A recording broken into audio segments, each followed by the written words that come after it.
Assalamualaikum warahmatullahi wabarakatuh. Halo anak-anak, selamat pagi. Gimana kabarnya hari ini? Semoga semua dalam keadaan sehat ya. Anak-anak, sebelum pelajaran dimulai, marilah kita berdoa. Tolong ketua kelasnya disiapkan dahulu. Kita berdoa di dalam hati saja ya. Berdoa dimulai. Berdoa selesai. Anak-anak, kita sudah berdoa. Sekarang, Ibu mau tahu siapa yang tidak masuk hari ini? Coba dicek kanan dan kirinya. Apakah teman-teman kalian hadir?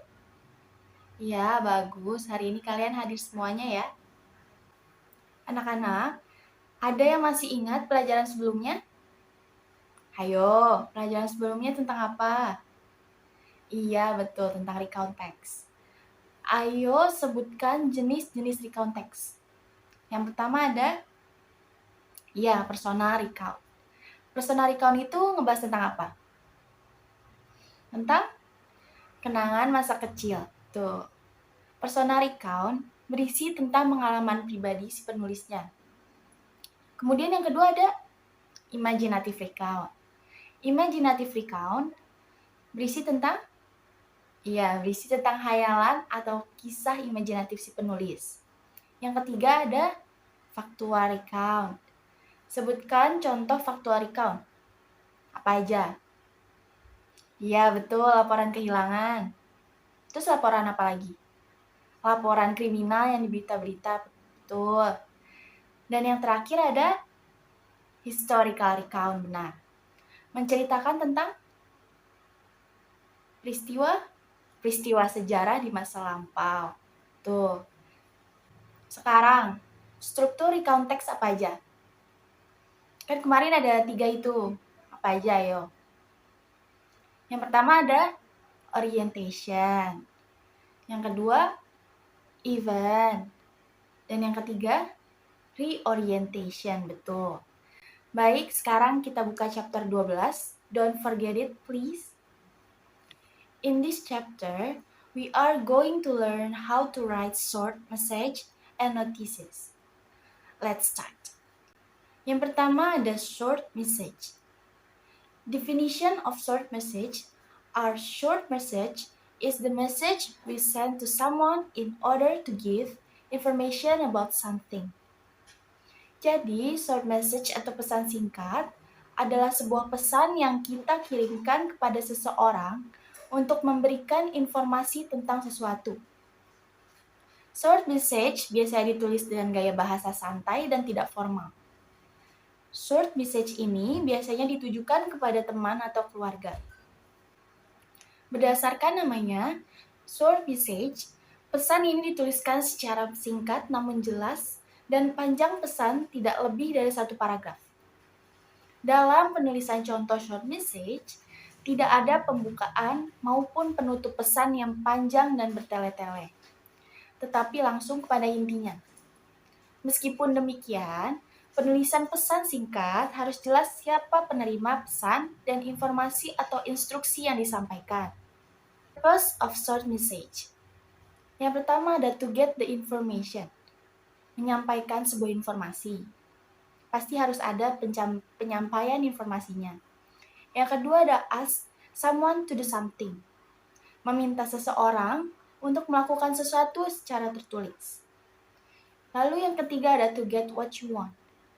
Meminta seseorang untuk melakukan sesuatu sesuai yang kalian perintahkan. Coba dibuka halaman 200. Terdapat 4 sticky notes dengan warna yang berbeda, yang menunjukkan keseharian yang biasa kita lakukan. Mari kita lengkapi bareng-bareng ya. Dimulai dari sticky notes berwarna biru. Apa saja yang kalian lakukan di pagi hari? Di situ sudah dituliskan satu short message. Coba kita baca bareng-bareng. Sweep the floor twice a day. In the morning before you go to school and in the afternoon.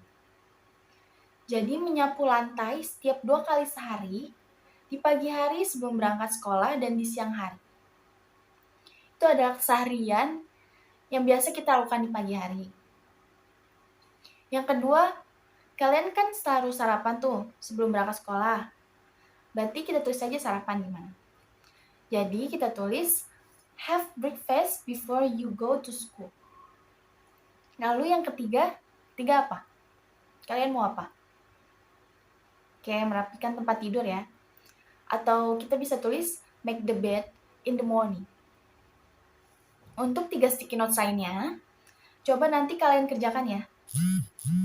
Next, short message memiliki 3 struktur pembentuk, yaitu opening, purpose, dan closing. Opening atau pembuka, pada bagian ini dituliskan kata-kata pembuka yang biasanya berupa sapaan yang diikuti dengan nama penerima pesan atau receiver. Contohnya, Hi Mom, Dear Julie, Hello Thomas.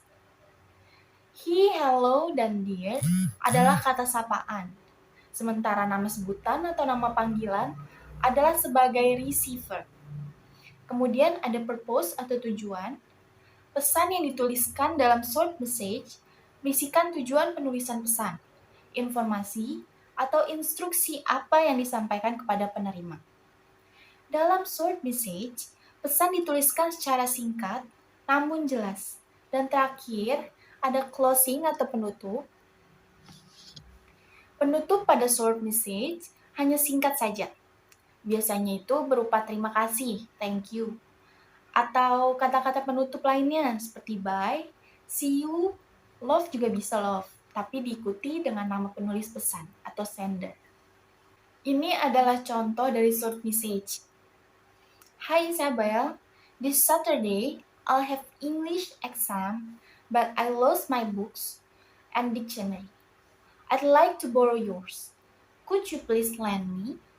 Please text me to my new number. Sekian. Thank you, Sherlyn. Dapat dilihat dari contoh short message yang dikirimkan oleh Sherlyn dan ditujukan kepada Isabel di atas merupakan pesan singkat yang berisi tentang permintaan untuk meminjam sebuah buku dan kamus. Sekarang dibuka halaman 202. Di sana terdapat 8 soal yang harus kalian kerjakan. 8 soal ini Ibu kasih untuk tugas kalian di rumah ya. Ibu akan menjelaskan bagaimana cara mengerjakannya terlebih dahulu. Diperhatikan ya anak-anak ya. Yang pertama ada Mom, I'm sorry I did not have time to wash the dishes before I went to school this morning. I'll do it when I get home this afternoon. Dapat dilihat banyak sekali kesalahan dalam kaidah kebahasaannya. Seperti kata Mom yang terletak di awal kalimat. Seharusnya di awal kalimat harus apa? Iya betul. Harus diawali dengan huruf kapital. Lalu diikuti dengan kata I yang ada di sana. Banyak kan tuh kata I-nya. Ada I did not, I went to school, I'll do it, and I get home. Seharusnya kata I sebagai pengganti nama saya harus diawali atau harus diubah menjadi huruf besar. Apalagi kata I will atau I'll do it, di sana sebelum kata I'll ada tanda baca titik. Jadi harus diubah menjadi huruf besar atau huruf kapital. Maka jawabannya adalah Mom, M-nya besar, I'm sorry, I-nya besar juga, I did not, I-nya besar, have time to wash the dishes before I-nya besar, went to school this morning. I'll do it, L-nya besar, when I get home, I-nya besar, this afternoon. Seperti itu.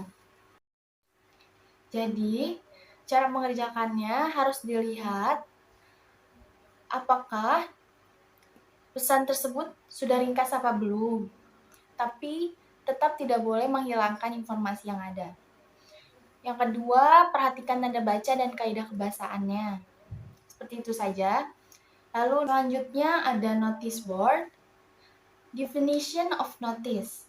Notice adalah pemberitahuan atau peringatan yang berupa tulisan, gambar, atau tanda untuk memberi informasi, instruksi, atau peringatan kepada publik. The purpose of notice, yang pertama ada untuk memberi petunjuk. Yang kedua ada untuk memberi arahan. Lalu yang ketiga ada untuk memberi peringatan agar berhati-hati. Types of notice board. Tipe-tipe atau jenis-jenis yang ada pada notice board adalah yang pertama ada caution.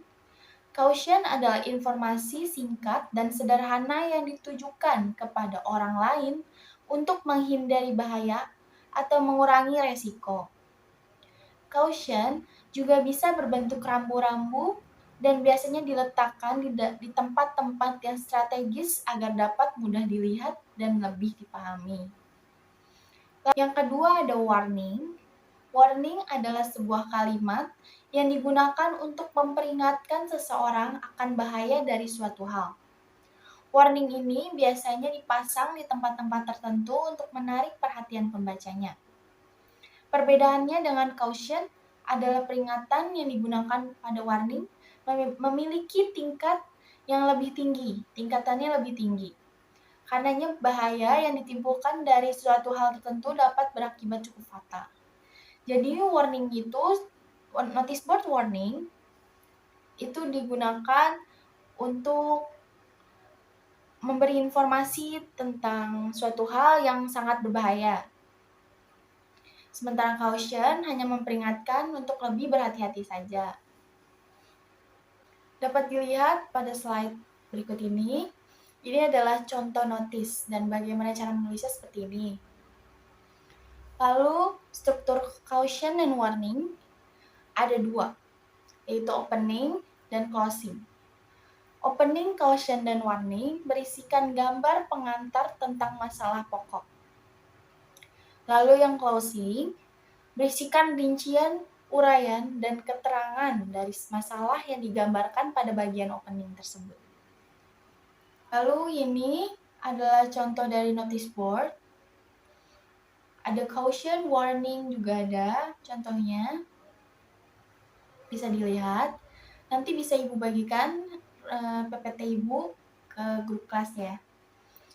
Lalu terdapat beberapa contoh notice juga di buku halaman 211 sampai dengan 214. Coba dilihat.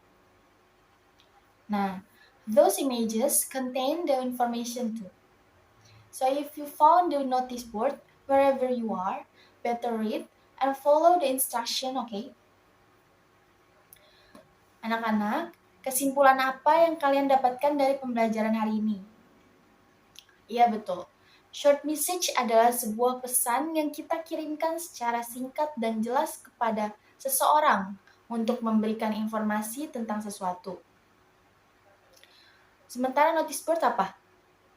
Betul. Notice board adalah peringatan berupa tulisan, gambar, atau tanda untuk memberi informasi, instruksi, atau peringatan kepada publik. Sampai di sini ada yang kurang paham? Sudah paham semuanya ya? Alhamdulillah. Untuk tugas di rumah, silahkan kalian kerjakan halaman 202 dan halaman 216. Dikerjakan dengan teliti dan tepat waktu ya anak-anak. Sebelum pembelajaran hari ini Ibu tutup, marilah kita ucapkan Alhamdulillah. Alhamdulillahirobbilalamin. Ibu pergi dulu ya. See you all.